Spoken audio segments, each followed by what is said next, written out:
याचना अब नहीं करेंगे अब तो रण होगा, याचना अब नहीं करेंगे अब तो रण होगा। संघर्ष बढ़ाओ नेताजी भयंकर होगा, संघर्ष बढ़ाओ नेताजी।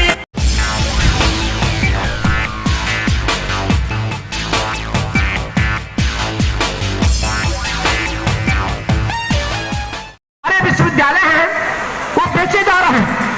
विश्वविद्यालयों को पहले अनुदान मिलता था और उससे विश्वविद्यालय के प्रोफेसर लोगों को, कर्मचारियों को तनख्वाह मिलती थी। अब देश का प्रधानमंत्री, देश की सरकार कहती है कि अब विश्वविद्यालय को अनुदान नहीं दिया जाएगा। अब विश्वविद्यालय पैसा कमाने की मशीन बनेगी। जितना पैसा निकालोगे उसी से तनख्वाह देना है कर्मचारियों को, उसी से प्रोफेसरों को तनख्वाह देना है। तो क्या होगा?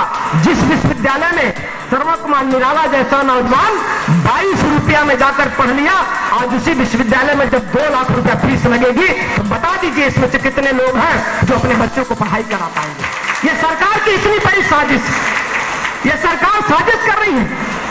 और विश्वविद्यालय छोड़िए, गांव का प्राइमरी स्कूल जहां हमारा बच्चा फ्री में पढ़ने जाता है, वो गांव का प्राइमरी स्कूल भी बेच दिया गया है। जो बात मैं आज कह रहा हूं, 1 साल बाद आपको अंदाजा लगेगा।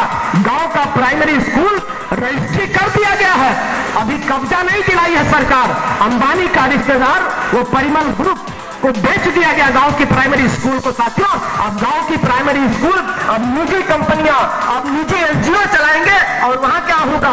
गांव की स्कूल पर जहां हमारा बच्चा फ्री में जाकर पढ़ता था, आपका बच्चा जहां फ्री में गांव की प्राइमरी स्कूल में पढ़ता था, अब उस प्राइमरी स्कूल को थोड़ा रंगवा दिया जाएगा, थोड़ा पुतवा दिया जाएगा और अंबानी जी का समधी चलाएगा। और उसी स्कूल में जहां आपका बच्चा फ्री में पढ़ता है, उसी स्कूल में जब गांव में 500 रुपया फीस लगेगा, तो बता दीजिए यहाँ पे मजदूर वर्ग के लोग हैं, ये कितने लोग अपने बच्चों को पढ़ा पाएंगे? ये नहीं पढ़ा पाएंगे। ये दुश्मन इतनी बड़ी साजिश कर दिया। और हमारे नेता जिनको हम वोट देते हैं, उनको चिंता नहीं है, क्योंकि उनके बच्चे तो पढ़ते हैं लंदन में, वो तो पैसा दे सकते हैं, उनके बच्चे तो बंगलों में रहते हैं, उनको इस बात की चिंता नहीं है। ये श्रवण कुमार निराला को इसलिए चिंता है कि श्रवण कुमार निराला ये इस बात को समझते हैं कि अगर जब हम विश्वविद्यालय में पढ़ने आए थे, वो जो छात्रवृत्ति है, जो वजीफा है, पिछले कई सालों से ये सरकार छात्रवृत्ति नहीं दे रही है। हमारी बहुत सारी छोटी बहनें यहाँ पे आई हुई, ये कॉलेज में बीएड करती है, कॉलेज में इनसे उनको निकाल दिया गया। कभी कभी हम मान लीजिए प्रेशर बनाएंगे, इनको एडमिशन मिल जाएगा, लेकिन हम रोज तो प्रेशर नहीं बना पाएंगे। सरकार बेईमानी कर रही है। तो जो शिक्षा के जो रास्ते हैं, जो शिक्षा के दरवाजे हैं, ये सरकार बंद कर रही है। और हमारे नेता जिनको हम वोट देके वो कहते हैं कि हमें प्रधानमंत्री बना दो, हमें मुख्यमंत्री बना दो, हमको सांसद बना दो, हमें मंत्री बना दो। आप सवाल इनसे क्यों नहीं करते? हम तुमको प्रधानमंत्री क्यों बना दे? हमारा बच्चा जो गांव में प्राइमरी स्कूल में जो फ्री में पढ़ता था, वो परिमल ग्रुप को बेच दिया गया, तो तुमने आवाज क्यों नहीं उठाया? ये सवाल आप नहीं करेंगे तो बेईमानी करेंगे ना। ये सवाल आपको करना होगा। ये बात, इस बात आज के दिन साथियों जो हम लोग बात कर रहे हैं, ये हवा में बात नहीं कर रहे हैं। ये समाज के ऊपर आफत आ चुकी है। इस बात को आप समझ रहे हैं? ये आफत जो बड़े लोग हैं, जो बड़े राजनेता बन गए, IAS ऑफिसर्स, उनकी बात छोड़ दीजिएगा। उनको इस बात की चिंता नहीं है। डॉक्टर रामू सिद्धार्थ कह रहे थे ना कि श्रवण कुमार निराला इसी गोरखपुर में जब पढ़ने हम आए थे तो टूटी साइकिल भी नहीं थी। हम लोग उस दौर से निकले हुए आदमी, हम लोग झोपड़ी में पैदा हुए लोग हैं। इसलिए हम समझ रहे हैं कि अगर शिक्षा के दरवाजे अगर सरकार ने बंद कर दिया तो हम क्या करेंगे। तो इसलिए साथियों, अब इन मुद्दों को आपको समझना होगा। और जब भी लड़ाई का आह्वान हो, इस लड़ाई में आपको आगे आना पड़ेगा, क्योंकि सरकार तो ये चाह रही है कि कोई बोले ना, क्योंकि सरकार ये जान रही है कि जब बोलेंगे नहीं, क्योंकि सरकार ये कोशिश कर रही है कि लोकतंत्र में जो भी आवाज उठे हम उसको दबा दें। इसलिए सम्मानित साथियों, मैं आज के दिन दो कुछ महत्वपूर्ण बातें हुई।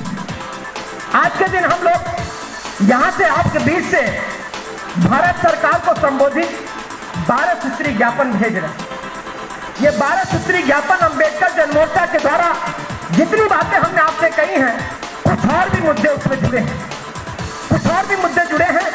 उन बातों को लेकर के हम लोगों ने 12 सूत्री ज्ञापन मांग पत्र, जो अंबेडकर जनमोर्चा का एजेंडा मान लीजिएगा, ये अंबेडकर जनमोर्चा का एजेंडा है जो हमारे बच्चों के शिक्षा को लेकर के है, हमारे नौजवानों को रोजगार के लेकर के है, हमें न्यायपालिका में भागीदारी के सवाल पर के है, हमारे विश्वविद्यालय में कुलपतियों की नियुक्ति में के सवाल पर है। आज भी पिछड़े वर्ग के साथी भी हैं। एक बात मैं और भी आपको याद दिलाऊं, ये कितना दुखद है, 74 साल बीत गया है और आज भी केंद्रीय विश्वविद्यालय में एक भी पिछड़े समाज का प्रोफेसर नहीं पाएंगे। ये क्या है, देश के अंदर इतनी बड़ी बेईमानी, और हम लोग सिर्फ बाबा साहब डॉक्टर अंबेडकर अमर रहें, बाबा साहब डॉक्टर अंबेडकर अमर रहें, बाबा साहब डॉक्टर अंबेडकर अमर रहें कहने से काम नहीं चलेगा। जो उनका अधूरा सपना है उसको पकड़ना हमें, और उसको पूरा करने के लिए हम सब लोगों को सौंपे पर उतर करके संघर्ष करने का संकल्प लेना होगा, तब जाके बाबा साहब डॉक्टर अंबेडकर का सपना पूरा हो पाएगा। इसलिए साथियों, ये हमारी लड़ाई है, ये मकसद है कि हमारा कोई बच्चा अब शिक्षा से वंचित न हो जाए कहीं, इस बात का हमें चिंता है। इसलिए अंबेडकर जन मोर्चा लड़ रहा है और मैं सौभाग्यशाली हूँ, मैं इस बात पर बहुत गौरवान्वित महसूस कर रहा हूँ कि इस हमारी लड़ाई को, अंबेडकर जन मोर्चा की लड़ाई को आप सब लोगों ने ताकत दिया है। ये 12 सूत्री आज हम लोग ज्ञापन आज भारत सरकार को भेज रहे हैं। अभी प्रशासन का प्रतिनिधि हमारे बीच में आएगा, लगातार वो लोग हमारे संपर्क में, वो ज्ञापन लेके जाएगा और डायरेक्टली भी हम लोग आने वाले दिनों में राष्ट्रपति और राज्यपाल से मिलकर के हम लोग अपना ज्ञापन सौंपेंगे।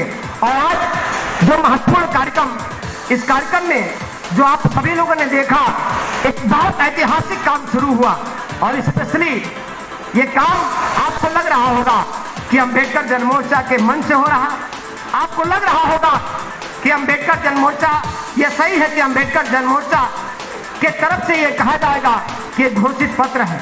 लेकिन साथियों, निश्चित तौर पर जब भी कोई बड़ा काम, जब भी कोई मिशन, जब भी कोई आंदोलन आगे बढ़ता है तो उसमें कोई एक व्यक्ति नहीं होता, उसमें कोई एक चेहरा नहीं होता है। हाँ, हो सकता है पब्लिक चेहरा कोई एक आदमी हो सकता है, लेकिन निश्चित तौर पर उस मिशन को, उस अभियान को, उस कार्यक्रम को, उस कार्य को आगे बढ़ाने के लिए बहुत सारे लोग काम करते हैं। आप सोचिएगा, इतना बड़ा काम पूरे देश में आज अखबार गोरखपुर में पूर्वी उत्तर प्रदेश का पहला यह ऐतिहासिक काम है। ये पहला ऐतिहासिक काम है।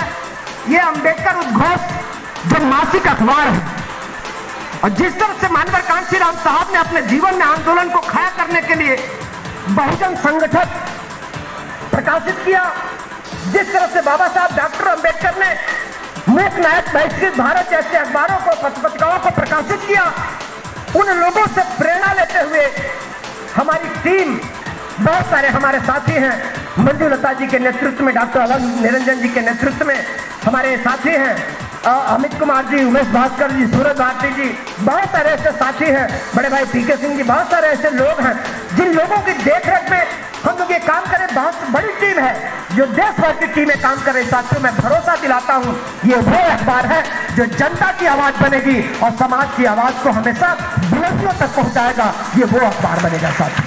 और साथियों, इस अखबार को निश्चित तौर पे चलाना है हमें, तो आप सब लोगों से भी हम अनुरोध करेंगे कि आजीवन मेंबरशिप भी आप जरूर लीजिएगा। इस अखबार का आजीवन सदस्यता 2000 रुपया जमा करके लेना होगा, और 1 साल के लिए अगर आप सदस्य बनेंगे तो 100 रुपया देकर के आपको इस अखबार का सदस्य बनना होगा।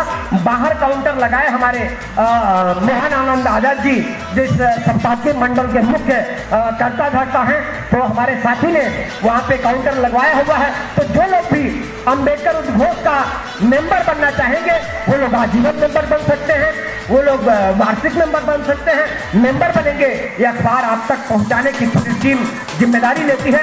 ये अखबार शुरू हुआ तो निश्चित तौर पे बाबा साहब डॉक्टर अंबेडकर और मानवर कांशीराम साहब के विचारों को जन जन तक पहुंचाएगी, और उनके मिशन को कामयाब बनाने के लिए हम लोग पूरी जिंदगी लगा करके, पूरा जी जान लगा करके काम करेंगे। आप सब लोग इतनी बड़ी संख्या में यहाँ पर आए। इस आंदोलन को, आज जो सम्मेलन है, हम यही खत्म नहीं करेंगे साथियों।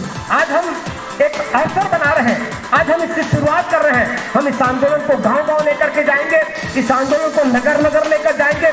इसके बाद हमारे तमाम जिले के कार्यकर्ता आए हुए हैं, मंडल के कार्यकर्ता आए हुए हैं। इस अभियान को हम गांव-गांव लेकर लेकर के जाएंगे और जिन बातों को हमने आपके बीच में कहा है उन बातों को लेकर के हम लोग पूरा जन जागृति अभियान चलाएंगे और जन जागृति अभियान चला करके आने वाले दिनों में एक ऐसा आंदोलन खड़ा करेंगे जिसके सामने भारत सरकार भी घुटना टेकेगी। अम्बेडकर जनमोर्चा ये मकसद लेकर के काम कर रही है। इन सब बातों के साथ आप सभी का स्वागत अभिनंदन करते हुए हम अपनी बात को यहीं पर समाप्त करते हैं। जय भीम, जय भारत।